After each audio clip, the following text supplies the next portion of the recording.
안녕하세요. 반갑습니다. 이 땅에 사람이 되어 오신 예수님께서 하신 여러 일들을 저희가 살펴보고 또 그 의미를 되새기는 주연절 5주차입니다. 오늘도 지난주에 이어지는 마가복음의 말씀을 함께 살펴보시겠습니다. 옛날에 한 장사꾼이 이제 장사가 잘 된다고 소문이 난 진주라고 하는 마을을 가려다가 길을 잘못 들어서 장사가 안 되는 마을로 간 그런 일 때문에 낭패를 본 유래가 있는 속담이 있습니다. 혹시 어떤 속담인지 아시겠어요? 진주 가려다가 어디로 갔다고요? 잘 가다가 삼천포로 갔다라고 하는 그 속담입니다. 유래가 여러 개가 있는데 뭐 기차를 타고 가는데 이제 그 갈림길에서 내려야 삼천포를 가는데 이제 그렇지 않은 그런 사람들에 대한 뭐 이야기도 있고요. 여러 이야기가 있는데 이제 제일 오래된 유래는 장사꾼이 진주로 가려다가 길을 잘못 들어서 삼천포로 간 그 내용입니다. 이 속담은 어떤 일이나 이야기가 도중에 엉뚱한 방향으로 진행되는 것을 비유적으로 이르는 그런 말입니다. 예전에는 많이 쓰였는데 요즘은 그렇게 많이 쓰이는 것 같지는 않습니다. 속담은 어떤 일이나 또는 상황 또 어떤 사람들의 행동이 오랫동안 반복적으로 행해지거나 또 많은 사람들에게 공통적으로 일어날 때 만들어집니다. 그러니까 이제 이 속담이 만들어진 걸 보면 일을 하거나 말을 할 때 마치 삼천포로 빠지는 것과 같은 실수를 하는 사람들이 그만큼 많았다라고 하는 것을 우리는 알 수 있습니다. 이 속담처럼 우리는 이야기를 하거나 또는 일을 하다 보면 주제에서 벗어나 옆으로 새는 경우가 있습니다. 그러다가 정작 중요한 것을 놓치기도 합니다. 우리 성도님들께서도 가끔 주변에 있는 분들이나 이야기하시다가 한창 이야기하다가 그 격가지로 세서 무슨 얘기했는지 잊어버리신 경험 있으시죠? 또는 집안일을 하다가 뭔가 열심히 했는데 다른 일 하다가 하던 원래 일을 잊어버리신 적도 있으실 겁니다. 특히나 그렇게 격가지로 했던 그 부차적인 일들이 사람들의 큰 관심을 끌고 또 호응을 얻게 될 때 더 그렇게 됩니다.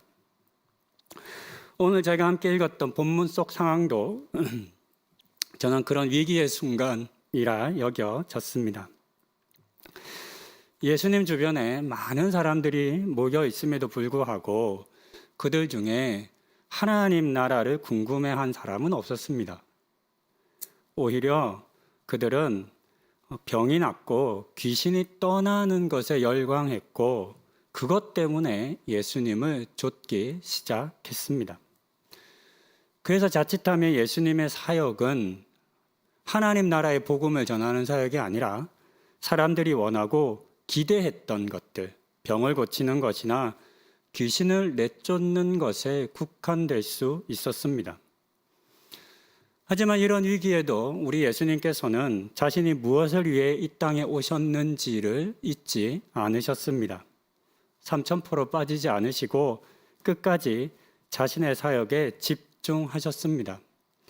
어떻게 그렇게 하실 수 있었는지에 대해서 오늘의 본문을 통해 함께 살펴보시겠습니다.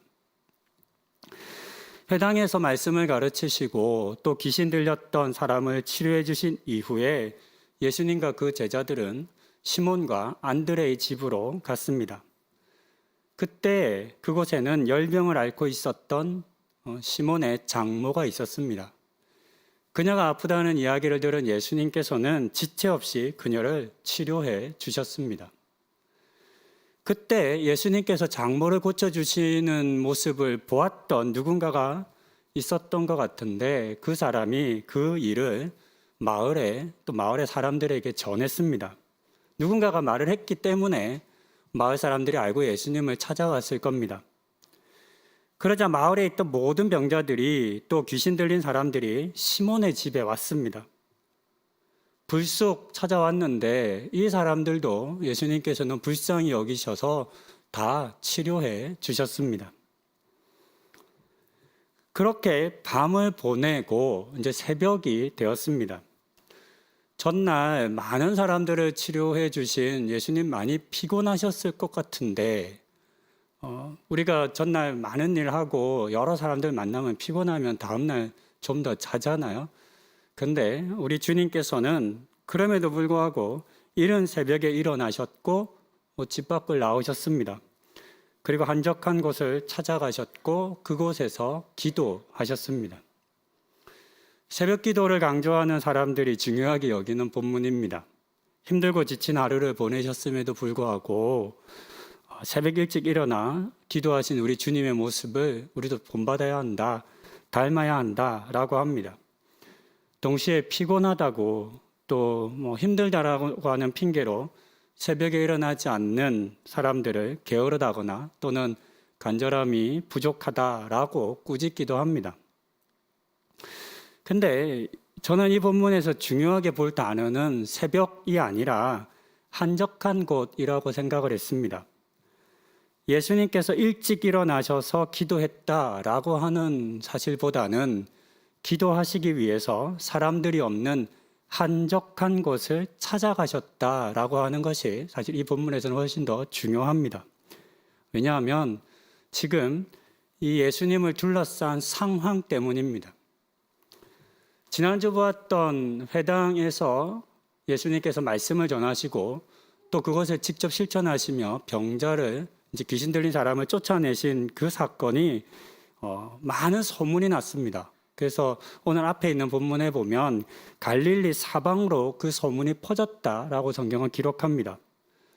거기에 더하여 오늘 있는 이 사건을 통해서 시몬의 장모를 고쳐주시고 그 온 동네에 있는 마을 사람들의 병과 또 귀신 들린 사람들을 치료해 주심으로 말미암아 소문은 더 커졌습니다. 그래서 오늘 본문에 보면 모든 마을 사람들이 다 예수님의 집 앞에 모일 정도였고 다음날 예수님을 여전히 찾고 있을 정도였습니다. 그렇게 예수님께서는 수많은 사람들에 둘러싸이게 되었습니다. 모든 사람들이 예수님을 바라보는 상황입니다. 이런 상황에서 어떻게 이제 상황만 보면 이제 드디어 사람들이 예수님을 쫓기 시작하려나 보다, 예수님을 따르기 시작하려나 보다라고 여길 수 있지만 그렇지 않았던 것 같습니다. 이런 상황 속에서 예수님께서는 전혀 다른 상황과 공간으로 자신을 이끌어 가셨습니다.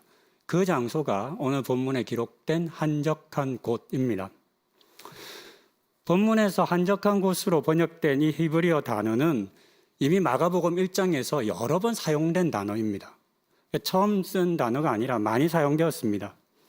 성경을 가지신 분들이라면 눈으로 한번 찾아보실 수 있으실 텐데요. 1장 3절, 4절, 12절, 13절에도 쓰였습니다. 하지만 35절과는 다르게 그 앞에서는 광야라고 번역했습니다. 헬라어 원어의 뜻으로는 고립된 곳, 사람이 없는 곳 또는 사막을 뜻하는 단어입니다. 우리가 알다시피 광야는 아무도 없는 곳입니다. 먹을 것도 마실 것도 안전히 쉴 곳도 없는 곳입니다. 조금 더 생각해 보면 이 광야에 없는 다른 것이 있다는 걸 알 수 있습니다. 또 없는 게 있습니다. 광야에 없는 게 뭘까요? 사람이 없습니다. 당시 사람들은 누구도 광야에서 살려 하지 않았습니다. 살기에는 너무나 척박한 곳이었기 때문입니다. 먹을 것이 없는 것뿐만 아니라 나를 둘러싸고 있던 수많은 사람도 없는 곳이, 또 내가 눈치 보고 또 내가 신경 써야 할 사람도 없는 것이 광야라 할 수 있습니다. 사람이 없다는 것은 동시에 사람들의 주목을 받을 일도 없고 사람들의 눈치 볼 일도 없고 또는 사람들의 칭찬과 환호를 받을 일도 없다는 것을 의미합니다. 타인과의 관계 속에서 형성되고 사람들의 요구에 맞춰진, 만들어진 나라고 하는 허상은 사라지고 온전히 자신만 남는 곳, 자기 자신과 직면해야 하는 곳도 광야라 할 수 있습니다. 그렇기 때문에 다른 사람의 요구에 맞춰진 삶을 살았던 사람들에게는 그 모든 것이 해체되는 장소가 광야입니다. 우리는 이 사실을 세례 요한과 또 예수님을 통해서도 확인할 수 있습니다. 세례 요한은 레위 지파 출신의 제사장의 아들로 태어났습니다. 원래라면 예루살렘의 성전에서 제사장으로 살았을 사람입니다. 하지만 그는 예루살렘의 크고 화려한 궁궐에서의 삶과 또 수많은 사람들의 존경과 선망을 뒤로하고 광야로 왔습니다. 광야에서 요한은 백성들에게 회개와 하나님 나라를 도전했고 오실 예수님을 준비하는 사명을 감당했습니다. 세례 요한에게 광야는 생명의 장소라 할 수도 있습니다.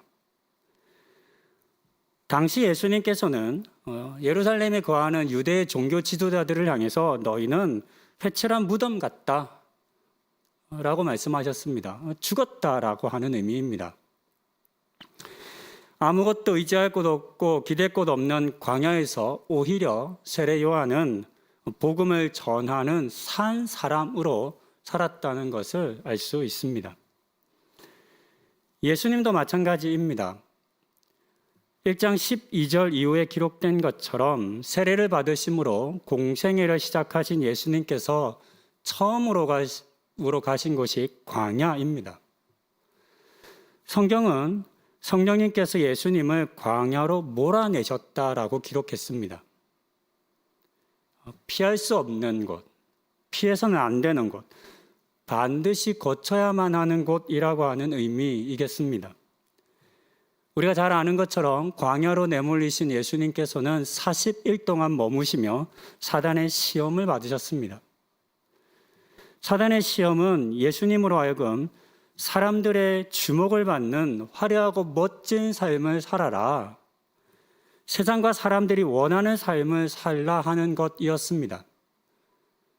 또한 그 시험에 감추어진, 숨겨진 의도는 이 땅에 오신 목적인 사람의 구원을 위해서가 아니라 너 자신을 위한, 너 자신의 영광을 위한 삶을 살아라 라고 하는 것이었습니다.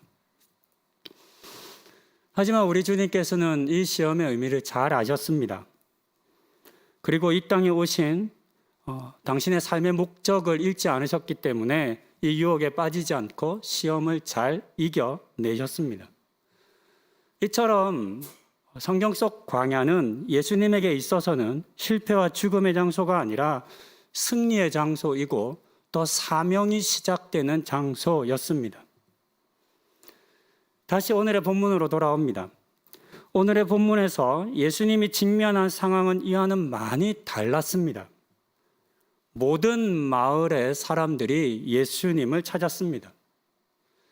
그들은 예수님의 가르침이나 하나님 나라에 대한 관심보다는 병이 낫는 것, 귀신을 떠나게 하는 것, 이런 예수님의 사역에, 일에 더 관심이 많았습니다.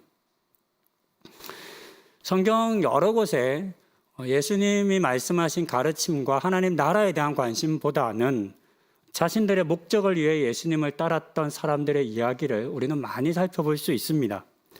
그 중에서 가장 대표적인 본문이 오병이어 사건 이후에 있는 내용인데요. 요한복음 6장에 다루어집니다. 요한복음 6장 14절과 15절은 이렇게 기록합니다. 그 사람들이 예수께서 행하신 이 표적을 보고 말하되 이는 참으로 세상에 오실 그 선지자라 하더라. 그러므로 예수께서 그들이 와서 자기를 억지로 붙들어 임금으로 삼으려는 줄 아시고 다시 혼자 산으로 떠나 가시니라. 오병이어라고 하는 놀라운 기적을 경험했던 사람들은 예수님으로부터 들었던 가르침은 잊고 오직 예수님이 주셨던 빵만 기억했습니다. 그래서 억지로 예수님을 붙들어 왕 삼으려 했습니다. 이것을 아신 주님께서 그들을 떠나신 장면입니다. 근데 잘 보면 오늘의 본문과 매우 유사하다는 것을 알 수 있습니다. 사람들은 마치 사단이 예수님에게 요구했던 것처럼 예수님을 시험한 것입니다. 돌을 떡으로 만들고 높은 곳에서 뛰어내려도 죽지 않는 것과 같은 기적, 자신들의 질병을 낫게 해주고 귀신을 내쫓고 먹을 것을 주는 존재로 그 기적을 행하는 분으로 예수님을 알았고 바라보았고 기대했던 것입니다. 그렇게 많은 사람들이 예수님을 추앙하고 환호하며 예수님의 눈을 가리려 했습니다. 예수님의 사명보다 다른 것을 더 중요하게 여기기를 바랬습니다. 그런 위기의 때, 그런 상황에서 예수님께서는 공생애를 시작하셨던 곳인 광야를 한적한 곳을 다시 찾으셨습니다. 그리고 그곳에서 기도하셨으며 자신의 사명이 무엇인지를 다시 분명히 하셨습니다. 이런 예수님의 모습에 이어서 또 제자들이 이제 예수님을 찾아옵니다. 한적한 곳, 이제 사람이 없는 곳, 사람들로부터 영향받지 않는 곳으로 떠나온 예수님을 또 제자들이 찾아옵니다. 그러면서 37절에서 예수님을 향해 모든 사람이 주를 찾나이다 라고 이렇게 말하고 있습니다. 제자들의 이 말의 의미는 다시 돌아갑시다 라고 하는 요구일 겁니다. 그렇죠? 사람들이 찾고 있으니까 그 사실을 알려주는 거이지 않습니까? 또한 한편 제자들의 말은 왜 여기 계십니까? 지금은 여기 혼자 계실 때가 아니라 예수님을 찾고 있는 저 수많은 사람들과 함께 있어야 할 때입니다 라고 하는 의미도 담겨 있을 것 같습니다. 이 본문을 읽으면서 또 제자들의 이런 말을 생각하면서 저는 제자들의 말 속에서 예수님에 대한 답답함이나 또는 이해할 수 없는 마음을 느꼈다라고 생각해 보았습니다. 우리 속담에 또 다른 한 속담에 물 들어올 때 노져야 한다라고 하는 속담이 있습니다. 잘 아시죠? 잘 나갈 때 어떻게 해야 돼요? 한눈 팔면 안 됩니다. 잘 나갈 때 계속해야 합니다. 다음에 또 기회가 오리라는 보장이 없기 때문입니다. 그래서 많은 사람들이 예수님을 기다리고 있는 이때를 지금 놓치면 안 됩니다 라고 하는 마음으로 제자들은 예수님을 찾아왔다 생각되었습니다. 여기 혼자 계실 때가 아니라 지금 예수님을 추종하고 있는 저 수많은 사람들에게 가서 계속해서 어제 보여주셨던 것과 같은 일들을 행하여 주십시오. 그러면 저 사람들이 다 예수님 편이 될 겁니다. 다 예수님을 따르는 사람이 될 겁니다. 다 예수님의 제자가 될 것입니다. 이런 마음을 품었다 생각합니다. 그런데 오늘 주님이 우리에게 보여주신 답은 달랐습니다. 주님은 그 이야기를 듣고 그래 돌아가자 라고 말씀하신 것이 아니라 다른 마을로 가자 라고 하셨습니다. 다른 가까운 마을들로 가자. 수많은 사람들이 기다리고 있다고 말을 했는데 동문서답인 거잖아요. 그 사람들에게 안 돌아가시겠다는 의미인 거잖아요. 왜 그렇게 말씀하셨을까요? 왜 안 돌아가셨을까요? 우리는 그 이유를 예수님이 직접 밝히신 내용을 38절 하반절에서 찾을 수 있습니다.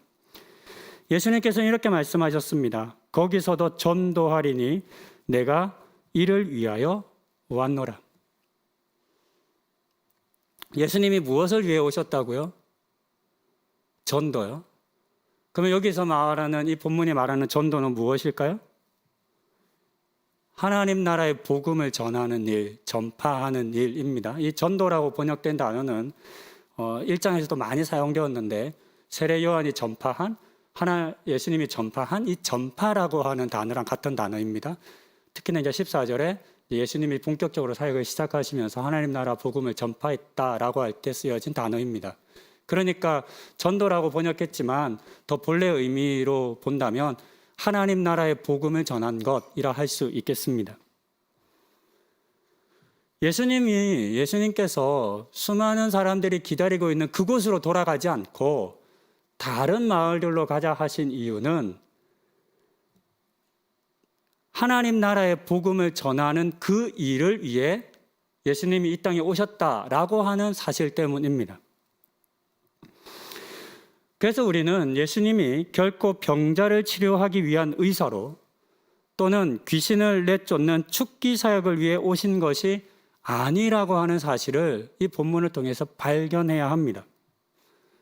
이런 일은 부차적인 일들입니다.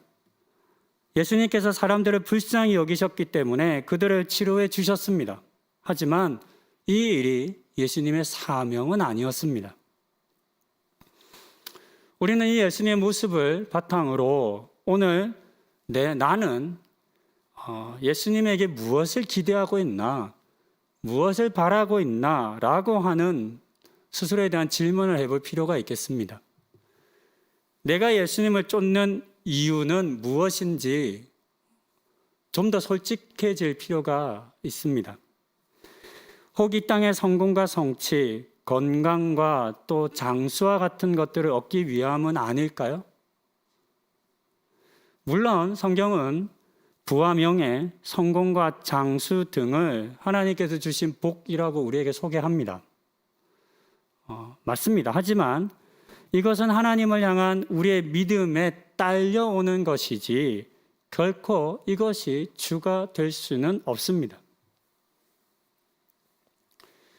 다시 오늘의 본문에 기록된 한적한 곳이라고 하는 내용을 살펴보는 것으로 설교를 정리하고자 합니다. 그날 새벽에 예수님께서 한적한 곳으로 떠나지 않으셨다면 어떤 일이 있었을까요? 오늘의 본문과 좀 다른 상황을 상상해 보는 겁니다.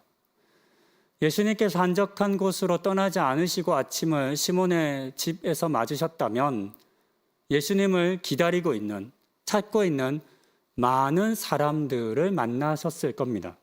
이미 이들은 예수님으로부터 병을 낫고 또 귀신도 이렇게 쫓김을 받은 사람들, 은혜를 입은 사람들입니다. 나은 사람들입니다. 그들은 예수님을 향해서 무엇을 했을까요? 혹시 이들 중에 예수님을 비난한 사람들이 있었을까요? 없었을 것 같습니다. 절대로 그럴 일은 없었을 것 같습니다. 왜냐하면 예수님이 병도 낫게 해주고 좋은 일을 해주셨잖아요. 반대로 그들은 예수님을 찬양했었을 겁니다. 예수님의 이름을 높였을 겁니다. 환호했을 겁니다. 혹 그들 중에 예수님이 우리 마을을 좀 제발 떠났으면 좋겠다라고 하는 마음을 가진 사람들이 있었을까요? 예수님께서 다른 성경 본문에 보면 거라사 마을에 가셔서 귀신 들린 돼지떼를 이제 치료해 주신 적이 있잖아요. 그 돼지를 쫓아내고 그러자 그 소문을 들은 거라사 사람들이 예수님을 향해서 뭐라 그랬죠? 우리 마을에서 떠나 주십시오. 이렇게 부탁을 하잖아요. 그랬을까요? 아닙니다. 반대였겠죠. 나의 병을 낫게 해주는 사람, 내가 힘들고 어려울 때 나를 도와주는 예수님을 더 붙잡아 주려 했을 겁니다. 예수님 딴 데 가지 마십시오. 예수님 지금 딴 사람 신경 쓰지 마시고 우리 마을에 그냥 같이 사십시다. 우리랑 같이 머무십시다. 우리가 집도 지어 드릴게요. 아마 그러지 않았겠습니까? 여러분들이라면 어떻게 하셨겠어요? 이제 성경을 읽고 설교하다 보면 여러 상상들을 많이 합니다. 만약에 예수님이 우리 교회 방문하셔서 여기 계신 우리 성도님들을 다 낫게 해주셨다.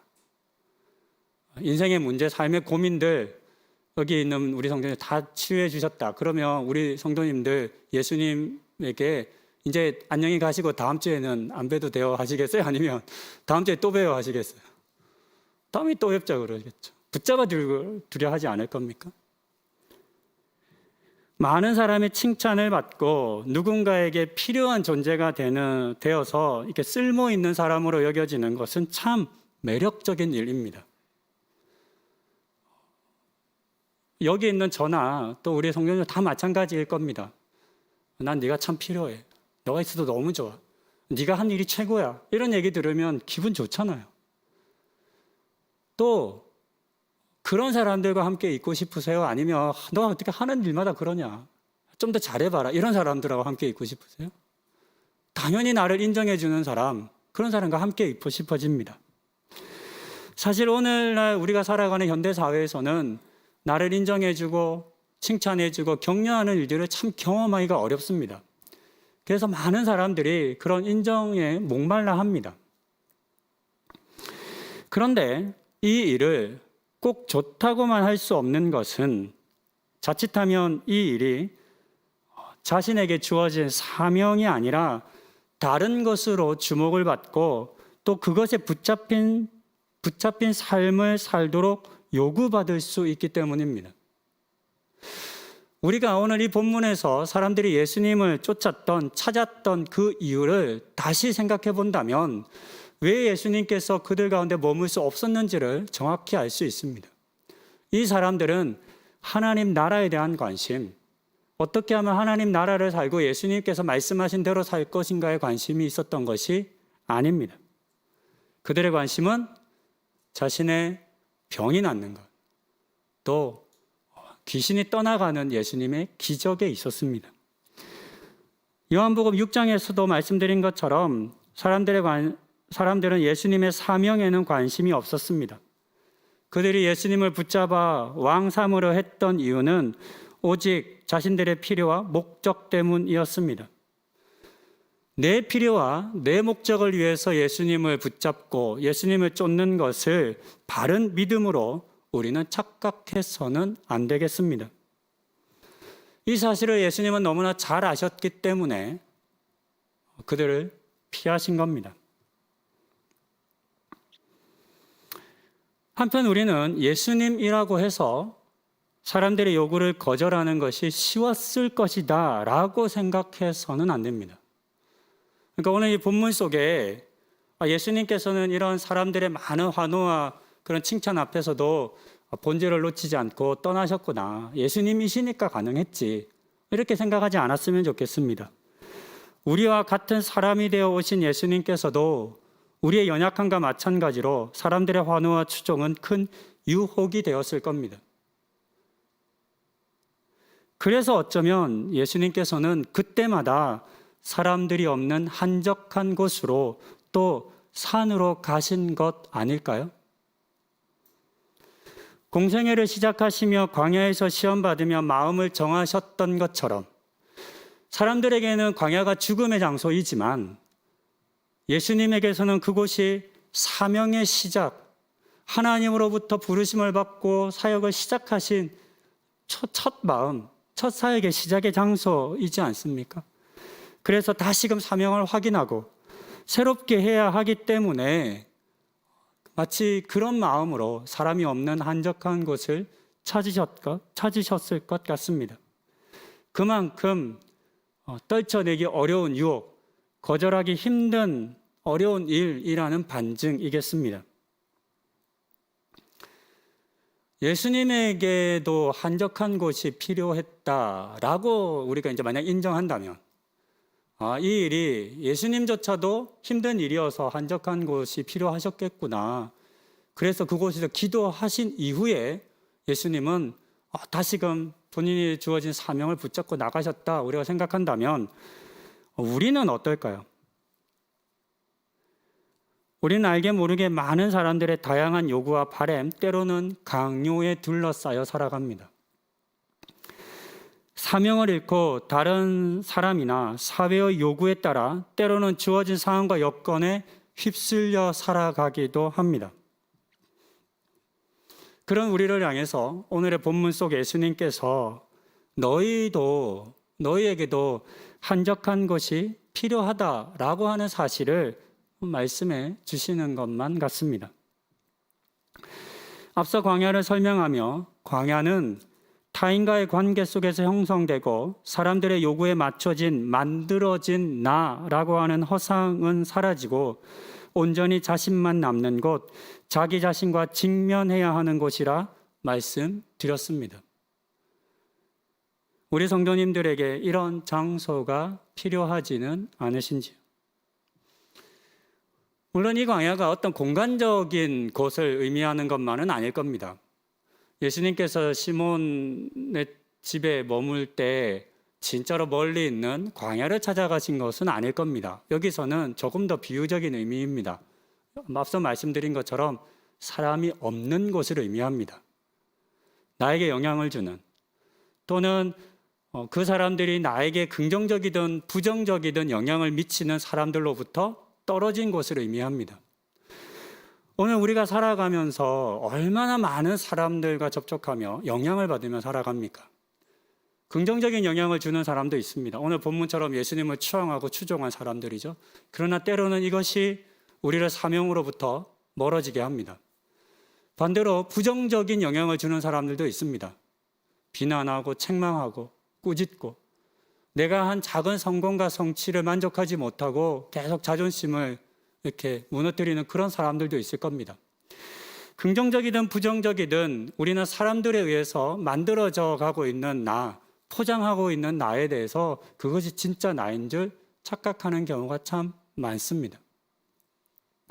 오늘 본문을 살펴보면서 수많은 사람들의 추종을 뒤로 물리치시고 한적한 곳에 가셔서 기도하신 후 다시 자신의 사명을 발견하셨던 주님처럼 내가 이를 위하여 왔노라 라고 하는 이 주님의 자신의 사명에 대한 분명한 발견과 재확인, 그리고 그 사명을 위해 발걸음을 옮기셨던 그 주님의 모습을 우리가 깊이 묵상해 보고 오늘 우리의 삶도 삼천포로 가지 않고 내게 주실 사명 잘 감당하는 그런 우리 성도님들 다 되실 수 있기를 소망하며 권면드립니다. 기도하시겠습니다. 주님께서 행하신 기적에 놀라 예수님을 쫓았던 많은 사람들처럼 어쩌면 우리도 하나님 나라에 대한 관심보다는 내가 얻을 유익을 위해 예수님을 믿고 있는지 모르겠습니다. 주님께서 주신 많은 선물과 또 은혜에 감사해야 하겠지만 정작 중요한 주님을 우리는 잃지는 않았는지요? 주님을 놓치지 않고 그 주님 따라야 한다는 것을 기억하게 하옵소서. 여러 많은 유혹에도 불구하고 이 땅에 오신 사명을 끝까지 놓지 않으셨던 주님을 닮게 하시고 우리 성도님들의 매일의 삶에서 하나님 주신 사명 잘 깨닫고 감당하는 우리가 되게 하옵소서. 또한 우리 교회도 그런 교회 될 수 있도록 은혜 허락하여 주시옵소서. 이 모든 말씀 예수님의 이름으로 기도드립니다. 아멘.